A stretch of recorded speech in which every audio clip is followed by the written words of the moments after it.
Owners of Citigen, thank you for waiting. After a year of tests and development, Citigen 5.1.0, or Citigen 2026, is finally out. There had been a free lifetime support announcement, so you can go and download your latest version from superhivemarket.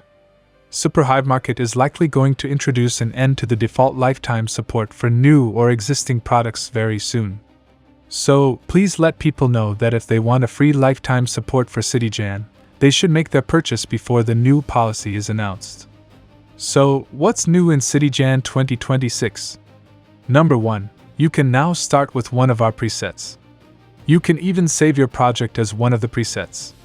Number 2. You can now save and load various Citigen asset packs. Citigen comes with one default asset pack. Now, the following applies to Citigen Ultimate version only. Number 3. Enhance custom asset import capabilities. You can use your assets to replace various parts of the Citigen's default assets. Not only the buildings but also other props and even some major shaders. Number 4. Improved crowd and traffic controls UI. The UIs of the crowd and traffic controls have been streamlined and simplified. Number 5. Citigen Compositor. You now have a new panel called Compositor. With the Citigen Compositor, you can easily add atmospheric depth and motion blur to your city. Number 6. Command Line Rendering Batch File Generator. The Citigen Compositor panel includes a one-click command line rendering batch file generator. You can now let your computer render your Citigen animation without opening up Blender. Number 7. Simplified third-party asset import. Importing assets from Procedural Crowds Pro and the Transportation add-on has become a lot simpler. Basically, it requires just a single click. So that's it. And here's an interesting tip. If your machine is slow while editing, try this. Go to the modifier panel and turn this off while moving meshes or lines, and turn it back on. So that's about it. If you're busy, you can close this video now. But if you want more details on the new features and to find out how this animation was made with Citigen 2026, please stick around. Thank you for staying. So, we've got various presets to start with in Citigen 2026. Let's create a new city and add it to the preset. Let's use this one, since it has a basic mesh and a line. I'll speed up the video to skip the boring parts. If your machine is slow like this 16GB Intel i5 laptop I'm using for general demo purposes, I advise you to use these tips and tricks introduced at the start of this workshop.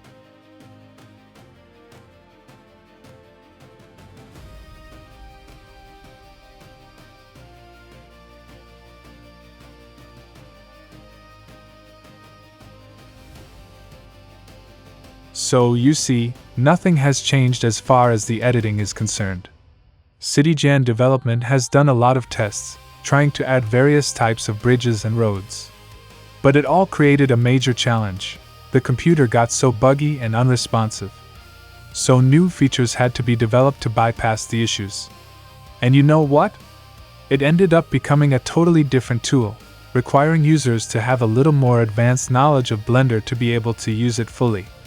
But I guess that's not what you, the existing owners of Citigen, were expecting. Citigen should not be harder to use than in the previous versions. So, it has been decided to keep Citigen as simple as possible, as a tool for creating an illusion of a sophisticated, large-scale city. Does that mean the development of Mega Citigen, the new powerful sibling of Citigen, will be stopped? No, it will continue to be developed. New features will be tested and added. And if the new feature does not affect the performance speed or the learning curve, it will be added to Citigen. So here we are. Let's get out of edit mode. The city already looks complex enough. First, let me introduce you to an exciting new feature. If you have Procedural Crowds or the Transportation add-on, you can now import them with a single click. One important note for Procedural Crowds, though. Its asset folder needs to be defined correctly in the Preference tab for the import to work correctly. As for the cars of the Transportation add-on, you can choose to import as many as possible, or just a limited number of them to prevent out-of-memory errors in computers with no more than 16 GB of RAM. Now, let's check the animation of the crowds and cars. To prevent people's feet from floating above or slipping on the ground, or the cars from speeding too fast or too slow, a proven workflow is a 5-frame check. Limit your scene to 5 frames, and move between the first frame and the last frame. And focus your attention on just one figure on the riverside, and another around the building's sidewalks. Focus on their foot, and adjust their height, so that it stays on the ground. And adjust their speed so the tip of their foot stays at the same spot between the start and end frames.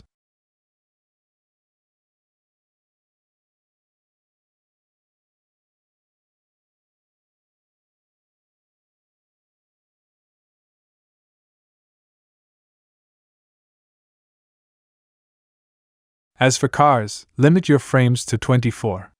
That amounts to 1 second in a typical 24 frames per second movie. Cars near the sidewalk typically run slower than those on the highways.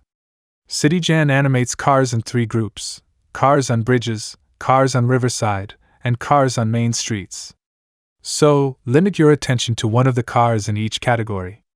Switch between the first frame and the last, and check if the car is moving too fast or too slow based on its location. Adjust their height from the ground and their respective speed, as needed. There we go.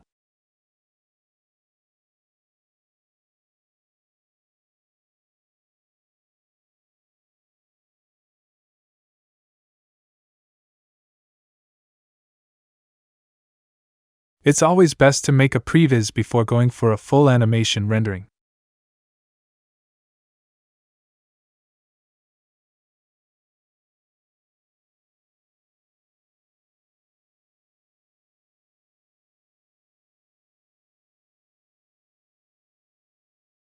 Watch the finished previs to check if any further corrections need to be made.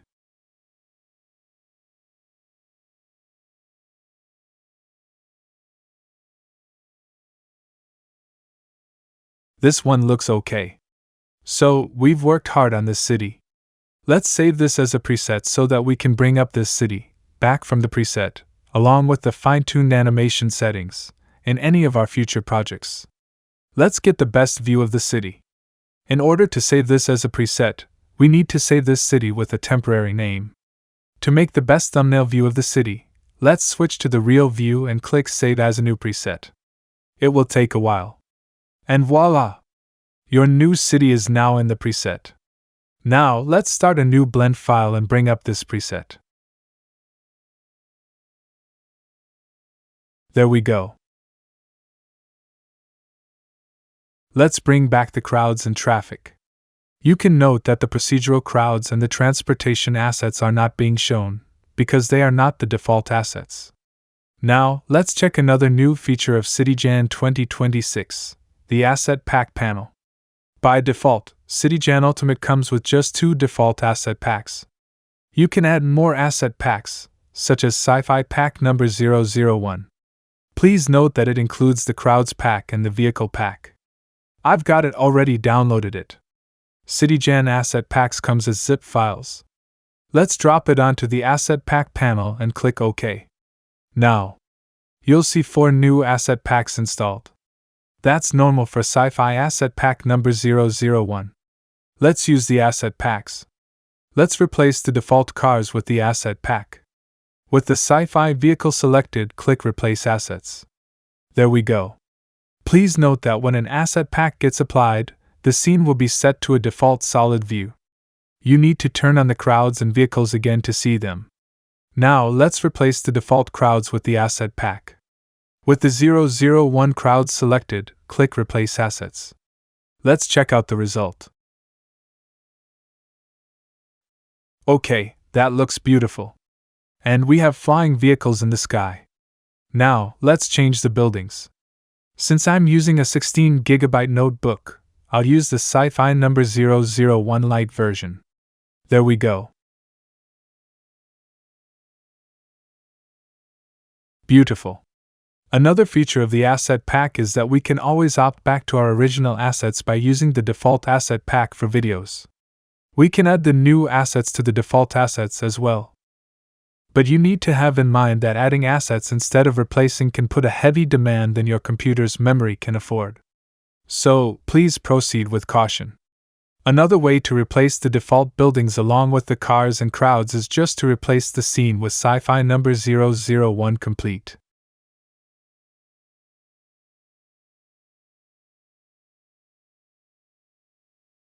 There we go. Let's find a better look using building variation seed.